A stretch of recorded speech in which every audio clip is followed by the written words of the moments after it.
Welcome to our special program. Good Friday, అలాగే Saturday, Easter Sunday nights రాత్రి 9 నుంచి 10 గంటల వరకు స్పెషల్ జూమ్ వెబినార్ మనం కలిగి ఉన్నాము. దీని కొరకు మనకి స్పెషల్ గెస్ట్ స్పీకర్గా కేరళ నుంచి మిస్టర్ టామిచన్ టి జాన్ గారు మనకి అవైలబుల్గా ఉన్నారు. వారు బైబిల్ కాలేజ్లో టీచ్ చేస్తూ ఉన్నారు.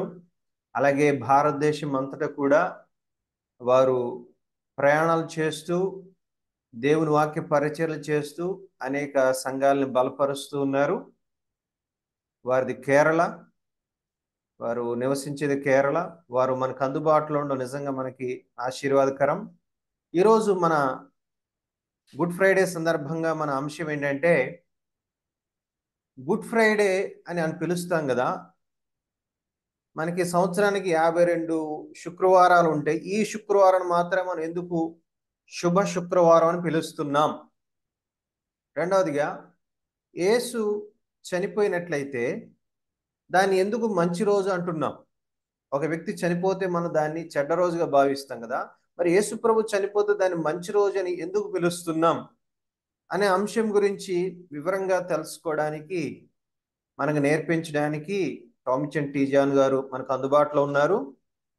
So I heartfully invite our beloved Bible teacher, Mr. Tomichen T. John, sir, from Kerala. Sir, you can speak now. Greetings to all dear beloved brothers who are sisters who are joining to this meeting. ఈ యొక్క కార్యక్రమానికి హాజరైనటువంటి సహోదరులను బట్టి సహోదరులను బట్టి నేను దేవుని స్తుతిస్తున్నాను. Today our subject to study is why the Good Friday is so called. ఈ రోజు మన యొక్క అంశం ఏంటంటే, ఈ గుడ్ ఫ్రైడే ఎందుకు మంచి శుక్రవారం లేదా శుభ శుక్రవారం అయ్యింది? In this day the world is remembering the death of Jesus Christ. ఈ రోజున ప్రపంచం అంతా కూడా యేసుక్రీస్తు వారి యొక్క మరణాన్ని జ్ఞాపకం చేసుకుంటూ ఉంది. Usually we consider the untimely death of good people as a tragedy. సాధారణంగా ఎవరైనా ఒక వ్యక్తి చనిపోయినట్లయితే దాన్ని చెడ్డ రోజుగా భావిస్తూ ఉంటాం. But the world views the day of Christ's death differently. కానీ లోకము క్రీస్తు మరణాన్ని మాత్రం చాలా విభిన్నంగా చూస్తుంది. The world called the day of the Christ's death as Good Friday. ఈ యేసుక్రీస్తు ప్రభువారు చనిపోయిన దినాన్ని శుభ శుక్రవారం అని లోకం పిలుస్తూ ఉంది. Christ, who lived only 33 years and did only good things to the world, was betrayed by his friends, arrested and killed by his enemies. చూడండి, యేసుక్రీస్తు వారు 33.5 సంవత్సరాలు జీవించారు. ఆయన తను అనుసరించిన ఒక శిష్యుడి చేత అప్పగించబడి, శిష్యుల చేత సైనికుల చేత బంధించబడి, చంపబడి ఆయన శిలువలో మరణించారు. Yet the world considered the death of Christ as they called the day as Good Friday. అయినప్పటికీ కూడా లోకమంతా కూడా యేసుక్రీస్తు మరణాన్ని లేదా మరణించిన దినాన్ని గుడ్ ఫ్రైడేగా సెలబ్రేట్ చేసుకుంటూ ఉన్నారు. Why so? ఎందుకని? That's the question we are going to consider. ఎందుకని అనేది చాలా ముఖ్యమైన ప్రశ్న. దాని గురించి మనందరం ఆలోచించాలి. What good things the world received from the Christ's death?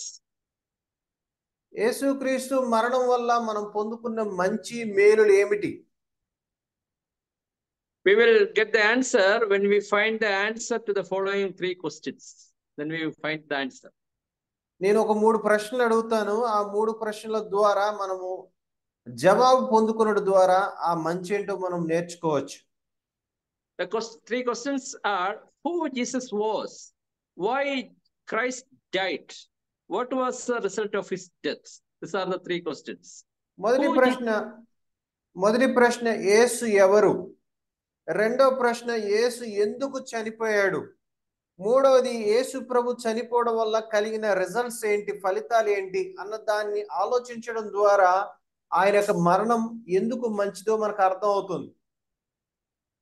Let us see who Jesus was. యేసు ఎవరు? Jesus, who lived on earth 2000 years back, was not an ordinary person. He was God incarnated. 2000 సంవత్సరాల క్రితం ఈ భూలోకంలో జన్మించినటువంటి యేసు ఎవరంటే సాక్షాత్తు దేవుడు. ఆయన మానవుడిగా ఈ లోకానికి వచ్చాడు. Jesus Christ was the creator God who created everything from ex nihilo. చూడండి, యేసుక్రీస్తు ఎవరంటే శూన్యంలోంచి సమస్తాన్ని సృష్టించినటువంటి సృష్టికర్త. In John's Gospel, it begins in this way. In the beginning was the Word, and the Word was with God, and the Word was God. He was in the beginning with God. All things were made through him, and without him, nothing was made that was made. యోహాను సువార్తలో యోహాన్ గారు ఎలా రాస్తున్నాడు, ఆదియందు వాక్యముండును, వాక్యము దేవుని యొద్దను, వాక్యము దేవుడైండును, కలిగి ఉన్నదేది కూడా ఆయన లేకుండా కలగలేదు, సమస్తము ఆయన ద్వారా కలిగెను అని యోహాన్ చెప్తా ఉన్నారు. So his birth was the fulfillment of the many prophecies. యేసుక్రీస్తు వారి యొక్క ఆ యొక్క జన్మ అనేది అనేక ప్రవచనాలు నెరవేర్పుగా ఉన్నది. For example, let us if we look Isaiah chapter 9 verse 6 onwards. ఉదాహరణకి యెషయా గ్రంథం 9వ అధ్యాయం 6వ వచనం మనం చూసినట్లయితే, we read in this way, for unto us a child is born, unto us a son is given, and his name will be called Wonderful Counselor, Mighty God, Everlasting Father, Prince of Peace. మనం చూసినట్లయితే యెషయా గ్రంథం 9:6వ వచనంలో ఇలాగా మనం చదువుతాం ఆయన గురించి. ఏమనంటే చూడండి, యెషయా గ్రంథం 9, ఏలయనగా మనకు శిశువు పుట్టెను, మనకు కుమారుడు అనుగ్రహింపబడెను, ఆయన భుజం మీద రాజ్యభారం ఉండును, ఆశ్చర్యకరుడు, ఆలోచనకర్త, బలవంతుడైన దేవుడు, నిత్యుడగు తండ్రి, సమాధానకర్తయగు అధిపతి అని అతనికి పేరు పెట్టబడును. So this Jesus who died on this day, he was mighty God and the Father of eternity, and he was the Prince of Peace, and he is the ruler of the entire universe. చూడండి, ఆయన ఆశ్చర్యకరుడు, ఆలోచనకర్త, బలవంతుడైన దేవుడు, నిత్యుడగు తండ్రి, సమాధానకర్తయగు అధిపతి, సర్వలోకం పైన అధిపతి అయి ఉన్నాడు. The mighty God who dwells in eternity decided to came to this world. చూడండి, బలవంతుడైన దేవుడు, నిత్యుడగు దేవుడు ఈ భూలోకంలోనికి మనిషిగా రావాలని నిర్ణయించుకున్నాడు. So about that, the New Testament, Philippians chapter 2 verse 5 onwards tell us that Christ, being in the form of God, did not consider it robbery to be equal with God, but made himself of no reputation, taking the form of a bondservant, and coming in this likeness of man, and being found in the appearance as a man, he humbled himself and became obedient to the point of death, even to the death of the cross. ఫిలిప్పీయులకు రాసిన పత్రిక 2వ అధ్యాయము 6వ వచనం నుంచి మనం చూస్తే, ఆయన దేవుని స్వరూపం కలిగిన వాడై ఉండి దేవునితో సమానముగా ఉండుట విడిచిపెట్టకూడని భాగ్యమని ఎంచుకొనలేదు గాని, మనుషుల పోలికగా పుట్టి దాసుని స్వరూపం ధరించుకుని తను తాను రిక్తుకునిగా చేసుకొనెను. మరియు ఆయన ఆకారమందు మనుషుడిగా కనబడి మరణము పొందినంతగా, అనగా శిలువ మరణము పొందినంతగా విధేయత చూపినవాడై తను తాను తగ్గించుకొనెను.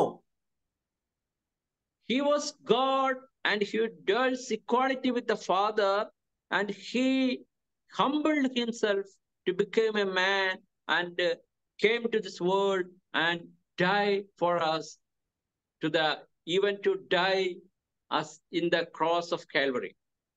చూడండి, యేసుక్రీస్తు వారు సాక్షాత్తు దేవుడై ఉండి మరి మానవుడిగా తను తాను తగ్గించుకుని ఈ లోకానికి వచ్చి ఎంతగా విధేయత చూపినాడంటే సిలువలో మరణము పొందినంతగా ఆయన విధేయత చూపించాడు.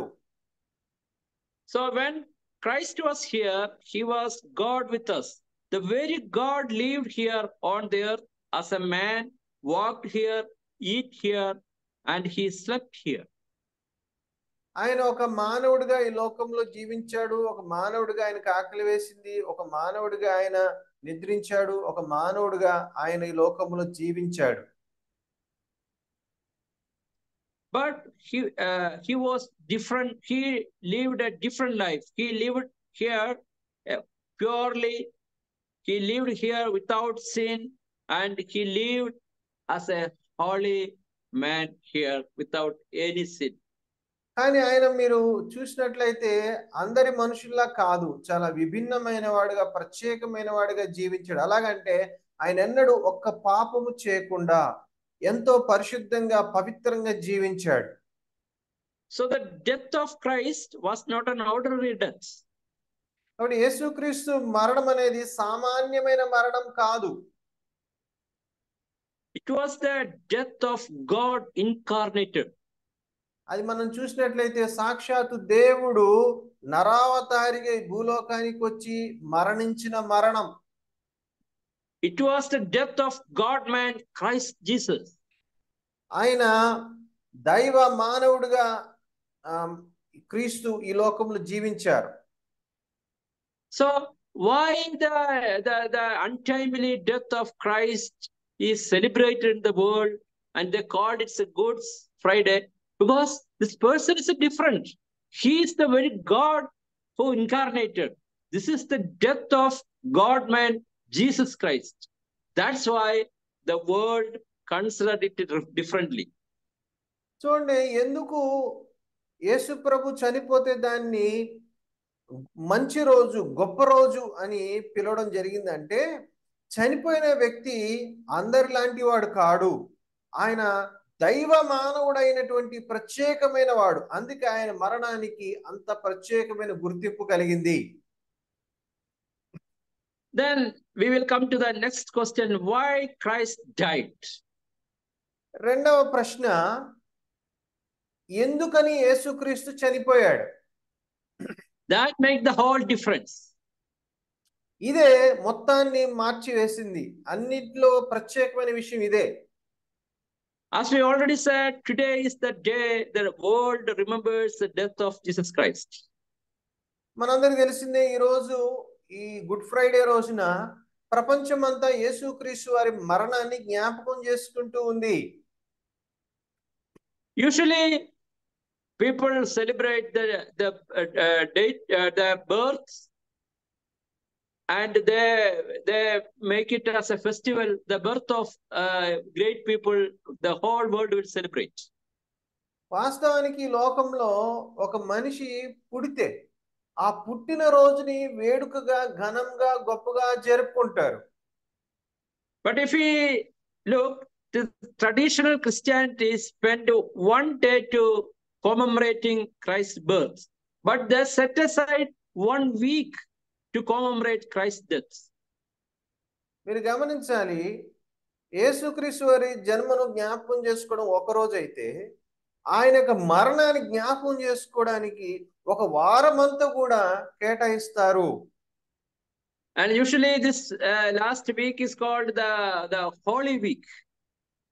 ఈ వారాన్ని, అంటే ఇప్పుడు మనం ఉన్నటువంటి ఈ వారాన్ని ఏమంటారంటే హోలీ వీక్, పరిశుద్ధ వారం అని పిలుస్తారు సాధారణంగా. So the death of Christ is more important than his birth. అంటే యేసుక్రీస్తు వారి యొక్క జన్మ కంటే కూడా ఆయన మరణానికి చాలా ప్రాముఖ్యత ఉన్నట్లుగా మనం చూస్తాం. Why? ఎందుకని? Christ was the only person ever born to die. That's why he came here. యేసుక్రీస్తు ఒక్కడే చచ్చిపోవడం కోసమే, మరణించడం కోసమే పుట్టాడు. అందుకే ఆయన ఈ లోకానికి వచ్చాడు. If we look on Mark chapter 10, verse 45. మనం గనక మార్కు సువార్త 10:45 చూసినట్లయితే, Mark 10:45 says, "For even the Son of Man did not come to be served, but to serve and to give his life a ransom for many." Mark 10:45లో మనుష్య కుమారుడు పరిచారము చేయించుకొనుటకు రాలేదు గాని పరిచారము చేయుటకును అనేకులకు ప్రతిగా విమోచన క్రయ ధనముగా తన ప్రాణమును ఇచ్చుటకును వచ్చెననెను. He came here to die and to redeem the humanity from their sin. యేసుక్రీస్తు ఎందుకు ఈ లోకానికి వచ్చాడంటే, మానవులైన మనల్ని మన పాప సమస్య నుంచి విడిపించడానికి వచ్చాడు ఆయన. If we study about man, man was created by God. He had an intimate personal relationship with God, but he violated God's commandments and he became sinner. మనిషి దేవుడి చేత సృష్టించబడ్డాడు. మనిషి దేవుడితో చాలా సన్నిహిత బంధాన్ని కలిగి ఉన్నాడు.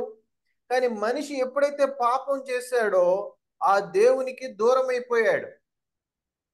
Sin is the breakdown of relationships. పాపమే దేవుడికి మనకున్న బంధాన్ని తెంపివేసింది. The man who walked with God and enjoyed the personal relationship with God, after sin, he runs away from God and he had problem with God. దేవుడితో సన్నిహిత బంధాన్ని అనుభవించిన మానవుడు ఎప్పుడైతే పాపం చేశాడో ఆ దేవుడి దగ్గర నుంచి బయటికి పారిపోయాడు దూరంగా.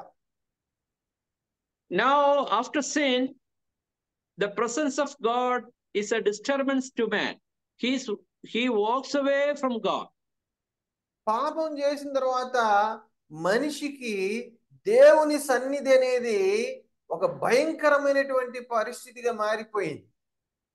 If we study the third chapter of the book, first book of Bible, Genesis, we can see that with sin, man's relationship with God was broken, and his relationship with his family was broken, and his harmonious relationship with the nature also was broken. So all the relationship with God, with the human beings, and with the nature, so all relationship was marred by the sin. చూడండి, మనం బైబిల్లో ఉన్న మొదటి పుస్తకం అనగా ఆదికాండం చూసినట్లయితే పాపం చేయడం వల్ల మనిషికి దేవుడితో ఉన్న బంధము మనిషి కోల్పోయాడు. తర్వాత మనిషి అనేక ఇబ్బందులు పడుతున్నట్లుగా, అనేక సమస్యలను కొని తెచ్చుకున్నట్లుగా మనం చూడవచ్చు. With sin, he was alienated from God, humans, and nature. మనిషి పాపం చేయడం వల్ల దేవుడితో సమస్యలు కొని తెచ్చుకున్నాడు. కుటుంబంలో సమస్యలు వచ్చాయి. ప్రకృతితో కూడా సమస్యలు తెచ్చుకున్నాడు. The man who sinned against God walked away from God's presence and wandered in the world. He was bearing the heavy burden of sin and death as a wage of sin. మనిషి పాపం చేసి దేవుడికి దూరం అయిపోయి లేనిపోని భారాలని కొని తెచ్చుకొని మనశ్శాంతి లేక సంచరిస్తూ ఉన్నాడు. So now he is bearing the heavy burden of sin. కాబట్టి ఇప్పుడు మానవుడు పాప భారాన్ని మోసుకుంటూ అష్ట కష్టాలు పడుతున్నాడు. His wage of sin is death. పాపం వల్ల వచ్చే జీతం మరణం. He was condemned to eternal hell. నిత్య నరక శిక్షను పొందుకోవడానికి పాత్రుడై ఆ శిక్ష కోసం ఎదురు చూస్తున్న స్థితిలో ఉన్నాడు. Man has no chance of salvation, but God who loves man saw his great plight and felt sorry of him. చూడండి, మనిషి నరకం పాలై రక్షణ పొందలేని స్థితిలో ఉండగా దేవుడు కనికరించి మనిషికి రక్షణ పొందడానికి మార్గము సుగమం చేశాడు.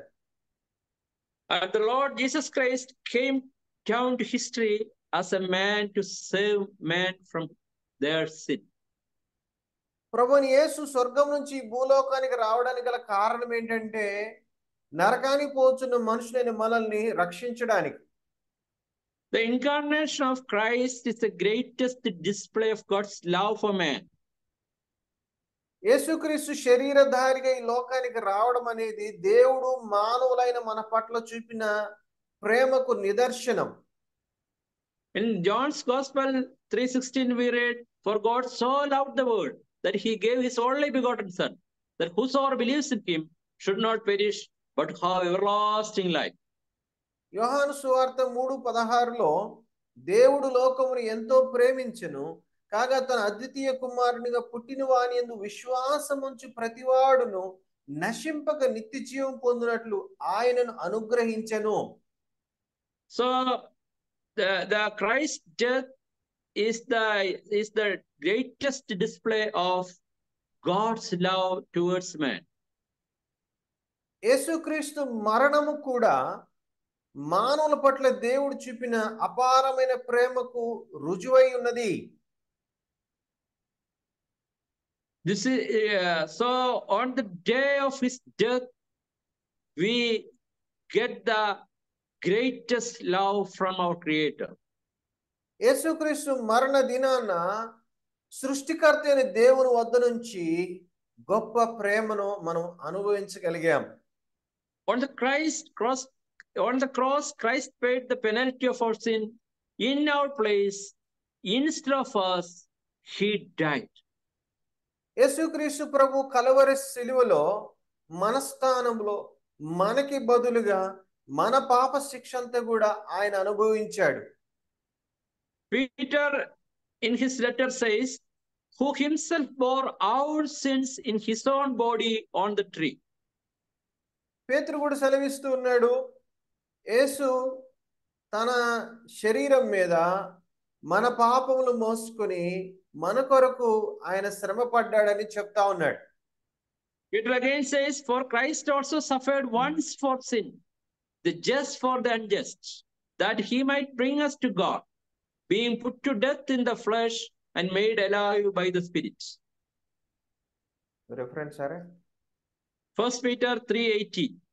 మొదటి పేతురు 3:18 కనుక మనం చూసినట్లయితే, మొదటి పేతురు 3:18 నేను చదువుతున్నాను, ఒకసారి దయచేసి మీరు వినవలసిందిగా మనవి చేస్తున్నాను. మొదటి పేతురు 3:18, ఏలయనగా మనలను దేవుని యొద్దకు తెచ్చుటకు అనీతిమంతుల కొరకు నీతిమంతుడైన క్రీస్తు శరీర విషయంలో చంపబడి ఆత్మ విషయంలో బ్రతికింపబడి పాపముల విషయంలో ఒక్కసారే శ్రమ పడెను. Before the Good Friday, the world celebrated the day of Maundy Thursday, the day of Passover. చూడండి, యేసుక్రీస్తు వారి యొక్క మరణానికి ముందు మాండీ థర్స్డే అంటారు, అంటే పాస్ ఓవర్ని సెలబ్రేట్ చేసుకున్న సమయం. What do the Passover festival mean? పస్కా పండుగ యొక్క అర్థం ఏమిటి? So if you want to study, to understand the clear meaning of the message of the Good Friday, we must study about the Passover. చూడండి, good Friday యొక్క ప్రత్యేకత మనకు తెలియాలంటే పస్కా పండుగ యొక్క అర్థం మనకు తెలియాలి. Let's turn to Exodus chapter 12. నిర్గమకాండము 12వ అధ్యాయంకి ఒకసారి వెళ్దాం. మీ దగ్గర బైబిల్ ఉన్నట్లయితే చూడండి, నిర్గమకాండం 12వ అధ్యాయం. In Exodus 12, the verse 5 onwards, the Lord ordered them to take a sheep for each household. నిర్గమకాండం 12వ అధ్యాయంలో దేవుడు ఏం చెప్పాడంటే, ప్రతి కుటుంబం కూడా ఒక్కొక్క గొర్రె పిల్లని తీసుకోవాలని చెప్పాడు దేవుడు. Let us read from 12:5 to 8 first. నిర్గమకాండం 12వ అధ్యాయం 5 నుంచి 8 వచనం వరకు చదువుకుందాం. ఆ గొర్రె పిల్లను భుజించుటకు ప్రతివాని భోజనము పరిమితిని బట్టి వారిని లెక్కింపవలెను. నిర్దోషమైన ఏడాది మగపిల్లను తీసుకొనవలెను. గొర్రెల్లో నుండి అయినను మేకలలో నుండి అయినను దాన్ని తీసుకొనవచ్చును. ఈ నెల 14వ దినం వరకు మీరు దానిని ఉంచుకొనవలెను. తర్వాత ఇశ్రాయేలుల సమాజపు వారందరూ తమ తమ కూటములలో సాయంకాలమందు దాన్ని చంపి దాని రక్తం కొంచెం తీసి తాము దాని తిను ఇండ్ల ద్వారబంధపు 2 నిలువు కమ్ముల మీదను పై కమ్మి మీదను చల్లి ఆ రాత్రియే వారు అగ్ని చేత కాల్చబడిన ఆ మాంసమును పొంగని రొట్టెలను తినవలెను, చేదు కూరలతో దాన్ని తినవలెను. So the Lord commanded them to take a goat or sheep, and on the 14th day they must kill the sheep. దేవుడు వాళ్ళతో ఏం చెప్పాడంటే, ప్రతి కుటుంబం నుంచి ఒక గొర్రె పిల్లని తీసుకోండి, 14వ రోజున దాన్ని ఏం చేయండి, చంపండి అని చెప్పేసి దేవుడు చెప్పాడు. In verse 7, the Lord commanded them that they must take some of the blood of the sheep and put it on the 2 doorposts and on the lintel of the house where they eat the Passover. చూడండి, దేవుడు ఏం చెప్పారంటే వాళ్ళతో, ఆ గొర్రె పిల్లను చంపి దాని రక్తము కొంచెం తీసుకొని వాళ్ళ ఇంటి యొక్క ద్వారబంధపు 2 నిలువు కమ్ముల మీదను పై కమ్మి మీదను చల్లాలి అని చెప్పాడు దేవుడు. Usually, if we kill some animals or birds, we will not take the blood. మనం సాధారణంగా ఒక పక్షిను ఒక జంతువును చంపినప్పుడు దాని రక్తాన్ని మనం తీసుకోం. If there is some blood stains on our doorposts or doors of the house or the somewhere, we will just cleanse it with water. ఒకవేళ మన ద్వారబంధాల మీద కానీ ఆ నిలువు కమ్ముల మీద కానీ ఎక్కడైనా రక్తపు మరకలు పడినా వెంటనే వాటిని శుభ్రం clean చేసేస్తామా. But here the Lord commanded them to just take the blood and put it in their doorposts and lintel. కానీ ఇక్కడ దేవుడు ఏమంటున్నాడు, రక్తాన్ని తీసుకుని ఆ ద్వారబంధపు నిలువు కమ్మిల పైన పై కమ్మి మీద పైన రాయండి, చల్లండి అంటున్నాడు దేవుడు. Why they should do? Let's read 12 and 13. Exodus chapter 12 to 13. చూడండి, ఎందుకు అలా చేయాలి అంటే ఇక్కడ దేవుడు కారణం చెప్తా ఉన్నాడు. నిర్గమకాండం 12వ అధ్యాయం 12 నుంచి కొన్ని వచనాలు చదువుకుందాం. ఆ రాత్రి నేను ఐగుప్తు దేశమందు సంచరించి ఐగుప్తు దేశమందలి మనుషుల్లోనే గాని జంతువుల్లోనే గాని తొలి సంతతి అంతయు హతము చేసి ఐగుప్తు దేవతలకు అందరికీ తీర్పు తీర్చెదను. నేను యెహోవాను. మీరున్న ఇండ్ల మీద ఆ రక్తము మీకు గుర్తుగా ఉండును. నేను ఆ రక్తమును చూచి మిమ్మును నశింపచేయక దాటిపోయేదను. నేను ఐగుప్తు దేశమును పాడు చేయుచుండగా మిమ్ము సంహరించుటకు తెగులు మీ మీదికి రాదు. కాబట్టి ఈ దినము మీకు జ్ఞాపకార్థమైనదగును. మీరు యెహోవాకు పండుగగా దాన్ని ఆచరింపవలను. తరతరములకు నిత్యమైన కట్టడగా దాన్ని ఆచరింపవలను. So the blood they put on the doorpost was a sign for them. చూడండి, ద్వారపు బంధాల యొక్క కమ్ముల మీద వాళ్ళు పూసినటువంటి రక్తం, చల్లినటువంటి రక్తం ఏంటంట, అది సూచనగా జ్ఞాపకముగా ఉండాలి, గుర్తుగా ఉండాలంటున్నాడు దేవుడు. The Lord said on that night the God is going to visit the enemies of God and the enemies of Israel. దేవుడు ఏం చెప్పండి, ఆ రాత్రి దేవుడు తన శత్రువుల్ని, ఇశ్రాయేలు యొక్క శత్రువుల్ని హతం చేయడానికి సంహారపు దూతను పంపిస్తున్నాడు. The night the Lord is going to execute judgment upon his enemies. ఆ రాత్రి దేవుడు ఇశ్రాయేలు యొక్క శత్రువుల మీద దేవుడు తన యొక్క కోపాన్ని, ఉగ్రతను చూపబోతూ ఉన్నాడు. So the Lord said, each household he will visit, and now the blood shall be a sign for you on the house where you are. And when I see the blood, I will pass over you, and the plague shall not be on you to destroy you when I strike the land of Egypt. మీరున్న ఇళ్ల మీద ఆ రక్తము మీకు గుర్తుగా ఉండును. నేను ఆ రక్తమును చూచి మిమ్మల్ని నశింపచేయక దాటిపోయేదను. నేను ఐగుప్తు దేశమును పాడు చేయుచుండగా మిమ్మల్ని సంహరించుటకు తెగులు మీ మీదికి రాదు. What happened? ఏం జరిగింది? Let us read 29 and 30. 29-30 వచనాలు చూద్దాం. అర్ధరాత్రి వేళ జరిగినదేమనగా, సింహాసనము మీద కూర్చున్న ఫరో మొదలుకొని చెరసాలలోనున్న ఖైదీ యొక్క తొలిపిల్ల వరకు ఐగుప్తు దేశమందరి తొలిపిల్లలనందరినీ, పశువుల తొలిపిల్లలనన్నిటినీ యెహోవా హతము చేశాను. ఆ రాత్రి ఫరోయు అతని సేవకులందరూ ఐగుప్తీయులందరూ లేచినప్పుడు శవములు లేని ఇల్లు ఒకటైనను లేకపోయినందున ఐగుప్తులో మహాఘోష పుట్టెను. So on the midnight, the Lord struck all the firstborn of the land of Egypt, but he spared Israel, where they put the blood as a sign of their obedience to God. చూడండి, వినండి జాగ్రత్తగా.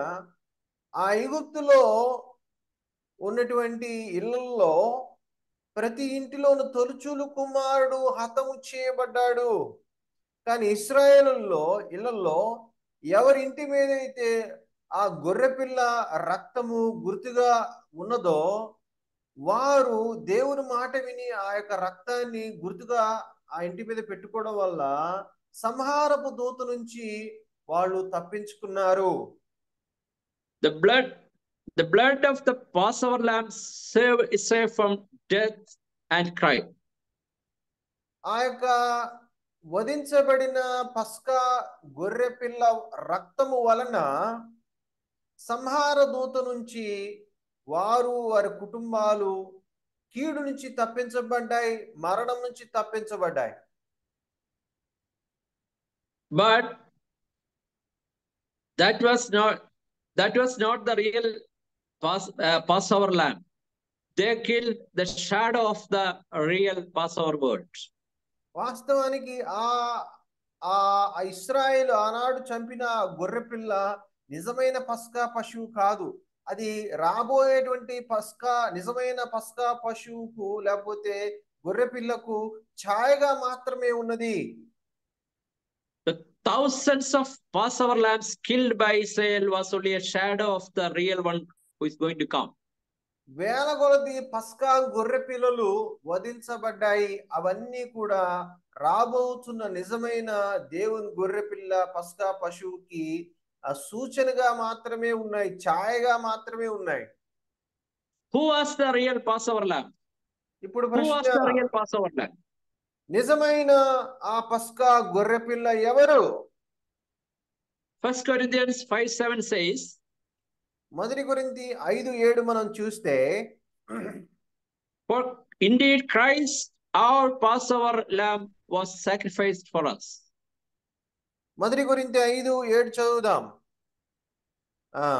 క్రీస్తు అను మన పస్కా పశువు వధింపబడెను. Christ Jesus was the real Passover lamb which was to be sacrificed. యేసుక్రీస్తే నిజమైన పస్కా పశువు అని ఇక్కడ మనం చూస్తా ఉన్నాం. What's the peculiarity of this lamb? ఈ పస్కా పశువు యొక్క ప్రత్యేకత ఏమిటి?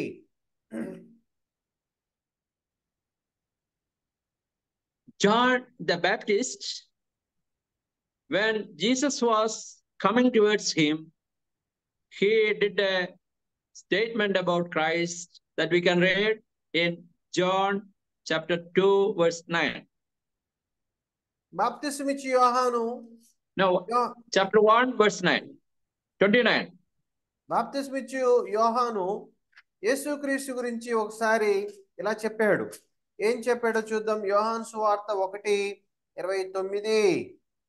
మరునాడు యోహాను యేసు తన యొద్దకు రాగా చూచి, ఇదిగో లోక పాపమును మోసుకుని పోవు దేవుని గొర్రె పిల్ల అని చెప్పాడు.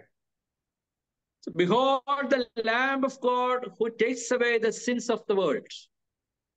ఇదిగో లోక పాపమును మోసుకుని పోవచ్చున దేవుని గొర్రెపిల్ల.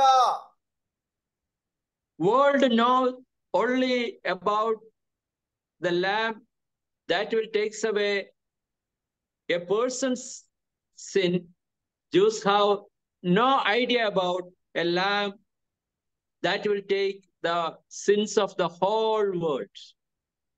లోకంలో ఉన్న వారందరికీ కూడా ఒక వ్యక్తి పాపాన్ని మాత్రమే తీసేటువంటి గొర్రెపిల్ల గురించి తెలుసు కానీ ప్రపంచంలో ఉన్న అందరి పాపాలను తీసివేసే ఒక గొర్రెపిల్ల ఉన్నది అనే విషయము చాలా మందికి తెలియదు. So Christ's death was to take away the sins of the world. కాబట్టి యేసు క్రీస్తు మరణం అనేది లోకం యొక్క పాపం అంతటిని తొలగించేటువంటి ఒక మరణం అది. So the death of Christ was for the redemption of our sins. యేసు క్రీస్తు మరణం అనేది మన పాపాలకి, మన పాపాల నుంచి మనం విమోచన పొందడానికి ఆయన చేసినటువంటి మరణం ద్వారా మన పాపం నుంచి మనకు విమోచన కలుగుతుంది. He was the Messiah to come. అందరూ ఎదురు చూస్తున్నటువంటి రావాల్సిన మెస్సియా ఆయనే. He was the mighty prince and mighty God. ఆయన బలవంతుడైన దేవుడు, ఆయన సమాధాన అధిపతి.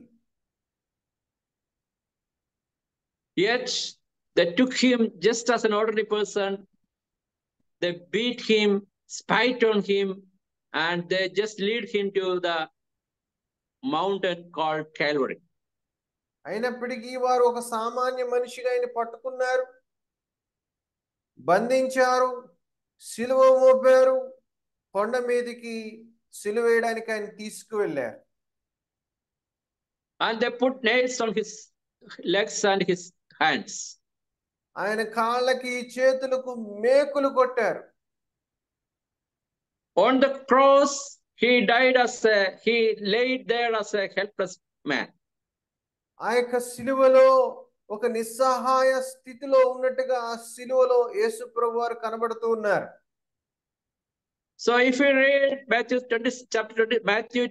Gospel chapter 27, all the people passing, they just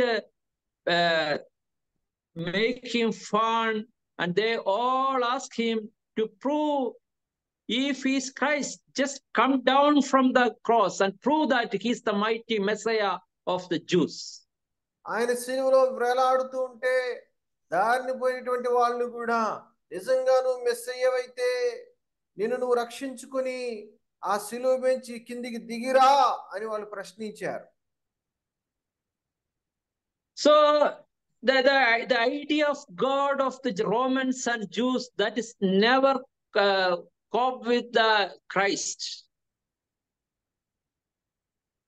సరే, they cannot understand such a weak God. The Romans and Jews, they know an omnipotent God. Their God, the God of Jews was an omnipotent Jehovah.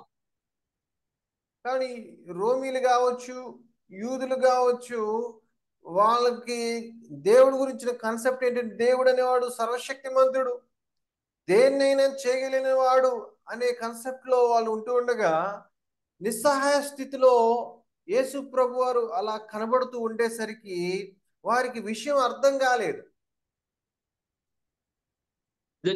For the Jew, they have only heard the stories of their God, powerful God Jehovah. యూదులకు సంబంధించి యెహోవా దేవుడి యొక్క శూర కార్యములు, భీకర కార్యముల గురించి వారు విని ఉన్నారు. They know a God who parted the Red Sea and defeated Pharaoh and killed 30 kings in Canaan. చూడండి, ఎర్ర సముద్రాన్ని 2 పాయలుగా చేసి కనాను దేశంలో రాజులందరినీ కూడా హతమార్చి చంపేసినటువంటి శూరుడుగా యెహోవా దేవుడు ఉన్నాడు. They had never heard of a God hanging so helplessly on a cross. వాళ్ళు ఎప్పుడు కూడా నిస్సహాయ స్థితిలో వేలాడుతున్నటువంటి దేవుడి గురించి ఎప్పుడు కూడా వారు వినలేదు. The Romans, they know only their powerful deities like Jupiter. రోమీలకు సంబంధించి వాళ్ళ దేవుళ్ళు కూడా ఎలాంటి వారంటే జూపిటర్ లాంటి బలవీరులు. We are familiar with the Muslims. They publicly proclaim 5 times a day as Allah, Allahu Akbar. అలాగే ఇస్లాం వారు కూడా మనం చూసినట్లయితే అల్లాహకి రోజుకు 5 సార్లు వారు ప్రార్థనలు చేస్తారు. What's the meaning of Allahu Akbar? God is big. అల్లాహు అక్బర్ అనే మాటకి అర్థం ఏంటి అని మనం చూసినట్లయితే God is. So all the worldly religion, they are familiar with only with the mightiness of God. చూడండి, ఈ లోకంలో వారికి తెలిసిన దేవుళ్ళందరూ కూడా ఎలాంటి వారంటే శక్తిమంతులైనటువంటి బలవంతులైన వారు. But Jesus chose the way of weakness. కానీ యేసుక్రీస్తు ప్రభు వారు ఒక బలహీనుడుగా ఒక నిస్సహాయ స్థితిలో కనబడుటకు అక్కడ ఆయన ఇష్టపడ్డాడు. Why God chose the path of weakness? ఆ బలవంతుడైన దేవుడు ఒక బలహీనుడులాగా శిలువలో కనబడడానికి ఎందుకు నిర్ణయించుకున్నాడు? So this was the only way to solve the problem of evil. ఈ లోకంలో ఉన్న చెడుని లేకపోతే పాపాన్ని పరిష్కరించడానికి ఇదొక్కటే మార్గం కాబట్టి. The cross, we can say the cross redefined God. శిలువ దేవుని గురించినటువంటి నిర్వచనాన్ని మార్చినట్లుగా మనం చూస్తున్నాం. The cross redefined God as one who was willing to relinquish power for the sake of love. అంటే శిలువ మనకి దేవుడి గురించి ఏం చెప్తుందంటే సర్వశక్తిమంతుడైన దేవుడు మన కోసము తాను తగ్గించుకుని బలహీనుడుగా ఆ శిలువలో వేలాడడం అనేది మన పట్ల ఆయనకున్న ప్రేమను రుజువు చేస్తూ ఉంది.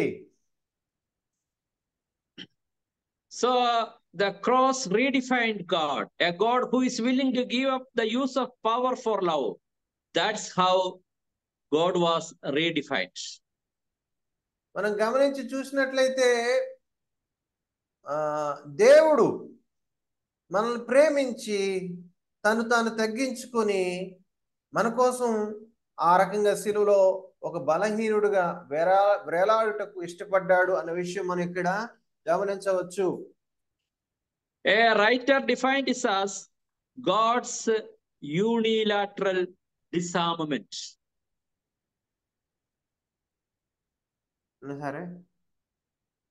So a writer called this as God's unilateral disarmament. God just put down his arms against the sin for the sake of love. చూడండి ఇక్కడ ఒక ఆయన ఏమన్నాడంటే యేసుక్రీస్తు ప్రభువారు అలా చేయడం ద్వారా ఏమన్నాడంటే ఒక వ్యక్తి యేసుక్రీస్తు వారు ఆయన నిరాధారుడుగా లేకపోతే లేకపోతే ఆయుధాలు ఏమి కూడా అన్ని కూడా పక్కన పెట్టేసి ఒక ఏమి లేని వాడుగా ఆయన అక్కడ నిలబడినట్లుగా మనం చూస్తూ ఉన్నాం. So the weapon towards man's sin is death. మనిషి పాపం వల్ల మనకు కలిగినటువంటి ఒక భయంకరమైన ఒక ఆయుధం ఏదైనా ఉందంటే అది మరణం. So the God is just, and if anyone do injustice or break the law of God, he will be punished. That is the nature of God. That is the law of God. దేవుడు పరిశుద్ధుడు కాబట్టి పాపం చేసిన మనిషిని దేవుడు ఖచ్చితంగా శిక్షించాలి. అది దేవుని చట్టం. But what we see on the cross of Calvary, Calvary శిలువలో మనం ఏం చూస్తున్నాం? Jesus become helpless and he's hanging like a helpless man on the cross of Calvary. శిలువలో మనం ఏం చూస్తున్నామంటే యేసుక్రీస్తు ఒక నిస్సహాయుడు వలె ఆ యొక్క శిలువలో వేలాడుతున్నట్లుగా మనకి కనబడుతుంది. And all the arms of God against man's sin just that were put upon Christ. చూడండి, మానవుని పాపానికి కోసం దేవుడు సిద్ధపరిచినటువంటి ఆయుధాలన్నీ కూడా యేసుక్రీస్తు వైపు ఎక్కువ పెట్టబడినట్లుగా, ఆయన మీద పెట్టబడినట్లుగా మనం చూస్తా ఉన్నాం. The God sword of justice just killed Jesus. దేవుని యొక్క నీతి యేసుక్రీస్తు వారిని చంపేసినట్లుగా మనం ఇక్కడ చూస్తా ఉన్నాం. God decided not to punish man but Christ.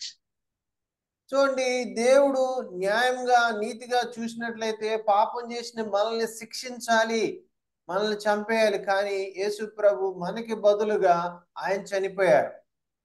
Calvary is the greatest exhibition of God's love towards human beings. Calvary అనేది మానవుల పట్ల దేవుడు చూపించిన అపారమైన ప్రేమకు అది ఒక ప్రదర్శన లాంటిది. So we know that in history many wicked persons like Paul, Augustine, they all laid down their weapons on the cross in Calvary, and they just surrendered and they became the preachers of the love of Calvary. చూడండి, చరిత్రలో మనం చూసినట్లయితే చాలా క్రూరంగా ఘోరమైన జీవితాలను జీవించిన వ్యక్తులు యేసుక్రీస్తు శిలువ చెంతకు చేరి వాళ్ళు మారిపోయినట్లుగా మనం చూస్తాం. ఉదాహరణకి పౌలు, తర్వాత అగస్టిన్, వాళ్ళందరూ కూడా ఎంతో ఘోరంగా జీవించేవారు. కానీ యేసుక్రీస్తు శిలువ దగ్గరికి వచ్చి కన్నీరు కార్చి వారు అద్భుతమైన వ్యక్తులుగా మారిపోయారు. That's the power of love. అది దేవుని ప్రేమకు ఉన్నటువంటి గొప్పతనం. It changed the moral landscape of the world. ఈ ప్రపంచంలో ఉన్నటువంటి నైతిక పరిధులన్నిటిని కూడా అది మార్చివేసింది. The Apostle Paul said, I have been crucified with Christ. It is no longer I who live, but Christ lived in me. And I live in the faith of Son of God. So he just surrendered before the cross of Calvary.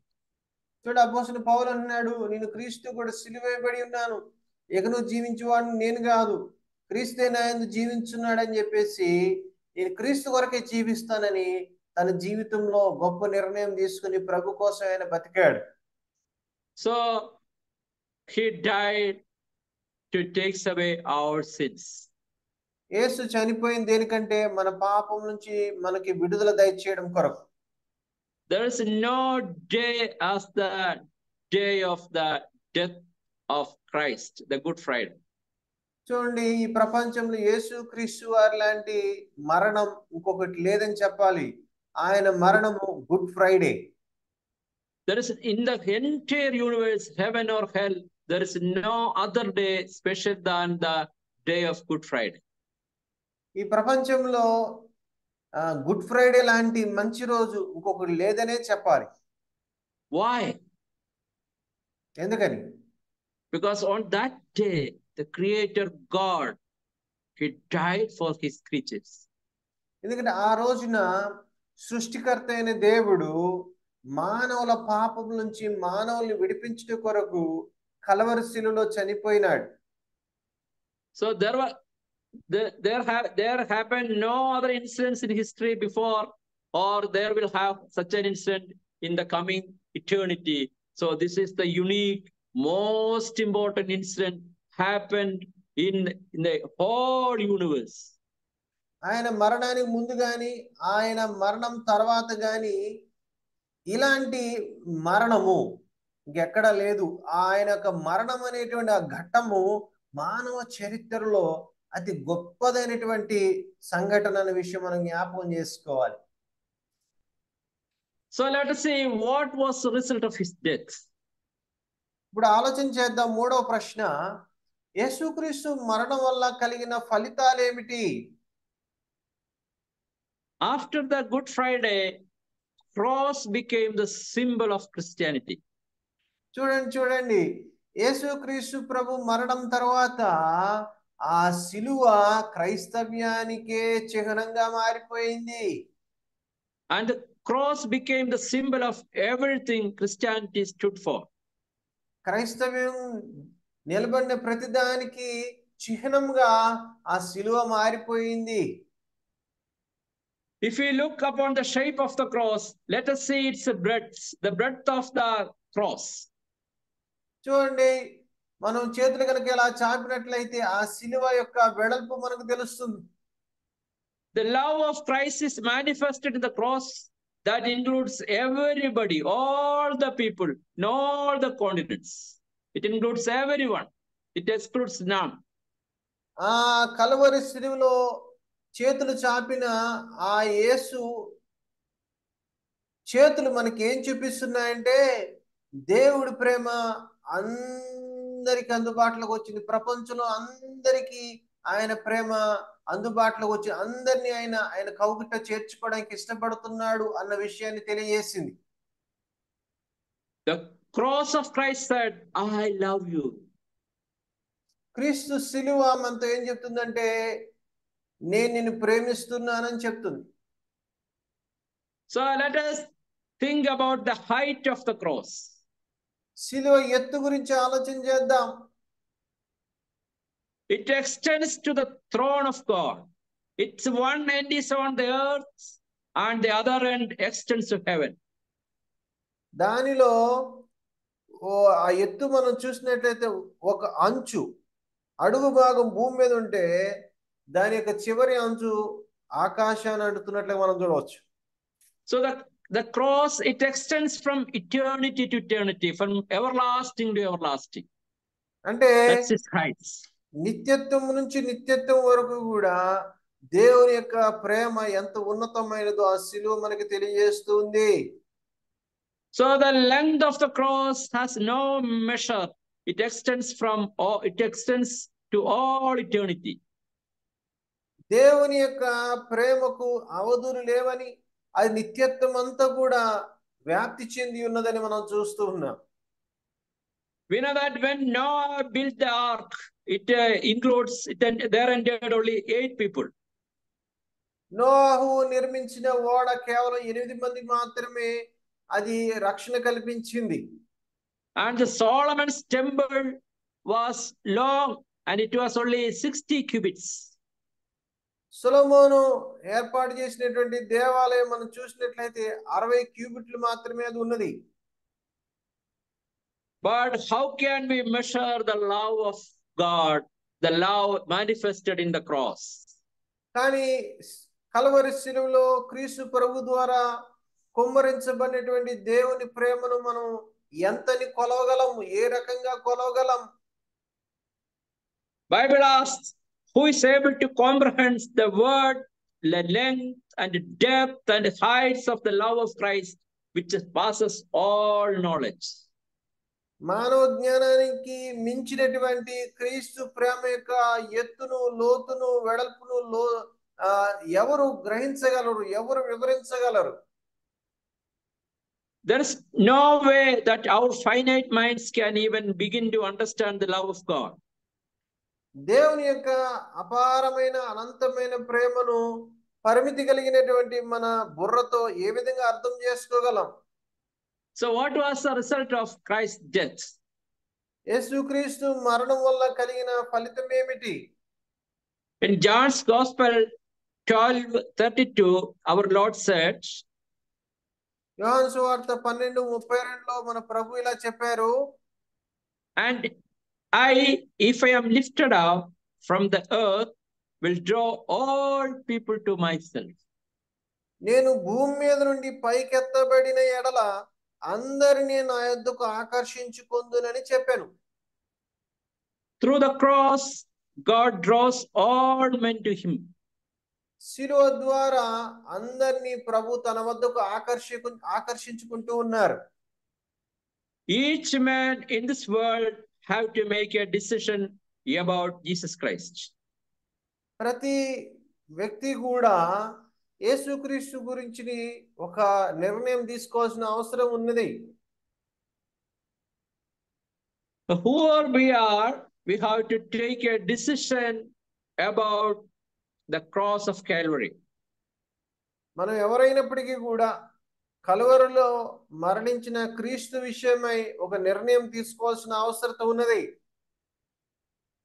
Because that decision decides where we are going to spend our eternity, which is in heaven or hell. ఎందుకంటే ఆ నిర్ణయాన్ని బట్టి మన నిత్యత్వము స్వర్గంలో గడుపుతామా నరకంలో గడుపుతామా అనేది decide చేయబడుతుంది. So the cross decides man's eternity. శిలువ మానవుని యొక్క నిత్య గమ్యస్థానాన్ని నిర్దేశిస్తుంది.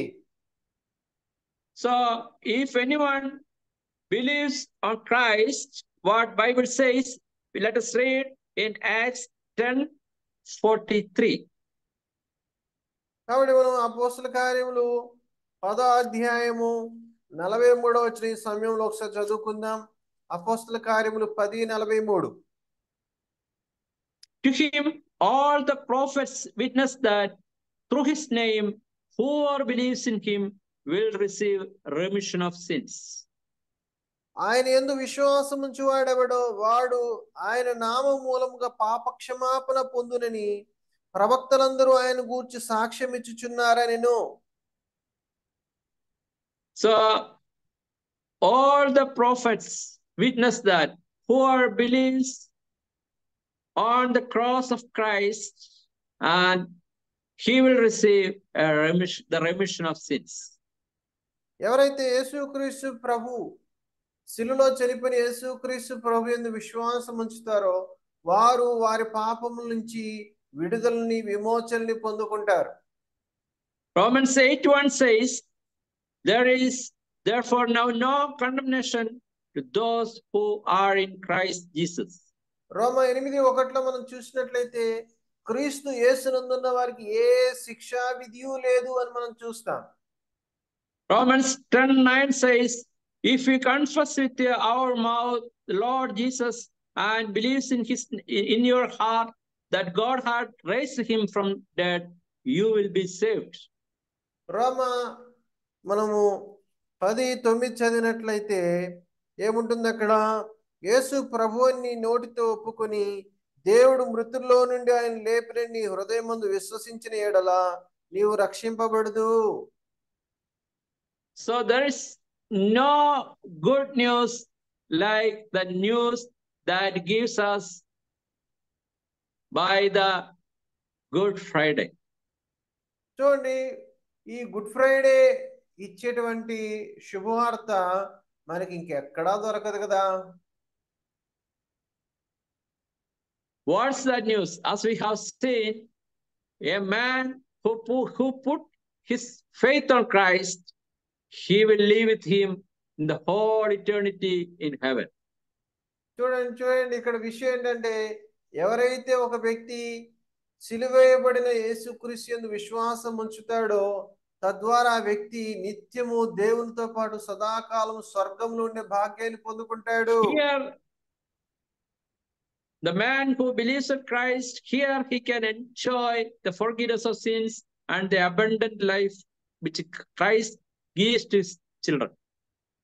చూడండి, ఒక వ్యక్తి యేసుక్రీస్తు ప్రభు యందు విశ్వాసం ఉంచినట్లయితే పాప క్షమాపణను పొందుకుంటాడు. ఆ పాప క్షమాపణ పొందుకున్న సంతోషాన్ని అనుభవిస్తాడు. దేవుని బిడ్డగా మారతాడు. When we believe, we will be able to enjoy the love of the heart of God. ఎప్పుడైతే యేసుక్రీస్తు ప్రభు యందు విశ్వాసం ఉంచుతామో ఆ దేవుని ప్రేమ హృదయ స్పర్శని మనం అనుభవించగలుగుతాం.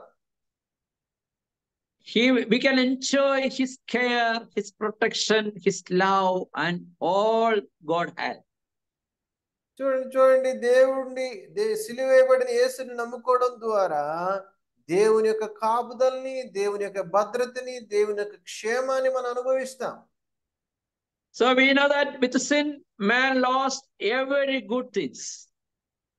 మానవుడు పాపం చేయడం వల్ల మేళ్ళన్నిటినీ, మంచి వాటన్నిటిని కోల్పోయాడు. But in the day of the death of Christ, కానీ ఎప్పుడైతే యేసుక్రీస్తు ప్రభువారు చనిపోయారో ఆ రోజున we regained everything. మరలా కోల్పోయిన మంచంతటిని, మేలంతటిని మరలా మనం పొందుకోగలుగుతున్నాం. That is why the Friday on which our Lord was crucified is called Good Friday. అందుకే మన ప్రభుని యేసుక్రీస్తు వారు చనిపోయిన దినం గుడ్ ఫ్రైడే, మంచి శుక్రవారం. Dear brothers and sisters, ప్రియ సహోదరి సహోదరులారా, what good things you received because of this day? ఈ రోజును బట్టి మీరు పొందుకున్న మేలు ఏంటో నాతో చెప్పండి. God promised all the heavenly blessings to your life if you put your faith on Christ who died for you and rose again on the third day. నీ కొరకు ఆ కలవరి సిలువలో చనిపోయిన యేసు ప్రభు యందు విశ్వాసం ఉంచినట్లయితే దేవుడు నీ కొరకు సిద్ధపరిచిన మేళ్ళన్నిటినీ, ఆశీర్వాదాలన్నిటినీ నువ్వు సొంతం చేసుకుంటావు. You will find hope and purpose in your life. నీ జీవితంలో ఒక నిరీక్షణ ఉంటుంది. నీ జీవితానికి ఒక అర్థం, పరమార్థం అనేది దొరుకుతుంది. May God bless you to find the heavenly bliss in your life that the God gives Christ. చూడండి, యేసుక్రీస్తు ప్రభు యందు మీరు విశ్వాసం ఉంచడం ద్వారా ఆ పరలోక దేవుని యొక్క ఆశీర్వాదాలు నిండుగా మెండుగా మీరు పొందుకోవాలని నేను మనస్ఫూర్తిగా ఆ దేవునికి ప్రార్థన చేస్తూ ఉన్నాను. May God bless all of us. మనలో ఉన్న ప్రతి ఒక్కరిని ప్రభు దీవించును గాక. Amen. Amen. Thank you, sir. Thank you very much for explaining clearly about the goodness of this Good Friday. Beautifully have explained the goodness related to this Friday. Thank you very much, sir, for giving your valuable time. Dear friends, ఈ రోజున మరి ఈ class ద్వారా ఈ శుక్రవారం ఎందుకు మంచి శుక్రవారంగా పిలువబడుతుంది అన్న విషయం మీరు తెలుసుకున్నారు. ఇది మీ జీవితాల్లో మంచి శుక్రవారంగా ఎప్పుడు ఉంటుంది అంటే, ఎప్పుడైతే ఆ కలువరి శిలువలో చనిపోయిన యేసు ప్రభుని మీరు నమ్ముకుంటారో ఆ రోజున ఈ శుక్రవారం మీ జీవితంలో శుభ శుక్రవారంగా నిరంతరము ఉంటుంది. ఈ యేసుక్రీస్తుని మీరు నమ్ముకున్నట్లయితే ప్రతిరోజు మీకు మంచి రోజుగా, శుభకరమైన దినముగా ఉంటుంది. అలాంటి భాగ్యాన్ని మీరు అందరూ పొందుకోవాలని, మీరందరూ ప్రభుని యేసుక్రీస్తు వారు నమ్ముకుని ఆయన మరణం ద్వారా కలిగే మేళ్ళన్నిటిని మీరు సంపాదించుకోవాలని, మీరు పొందుకోవాలని నేను మనస్ఫూర్తిగా కోరుకుంటున్నాం. మీరు చేయాల్సిందల్లా ఒక్కటే, మీరు ఏం చేయాల్సిన అవసరంలా, మీ పాపములను ఆ ప్రభుని యేసుక్రీస్తు ఎదుట ఒప్పుకొని, మీ పాపముల కొరకు ఆ యేసు ప్రభు చనిపోయాడని, ఆయన నిజమైన దేవుడని మీరు నమ్మితే చాలు.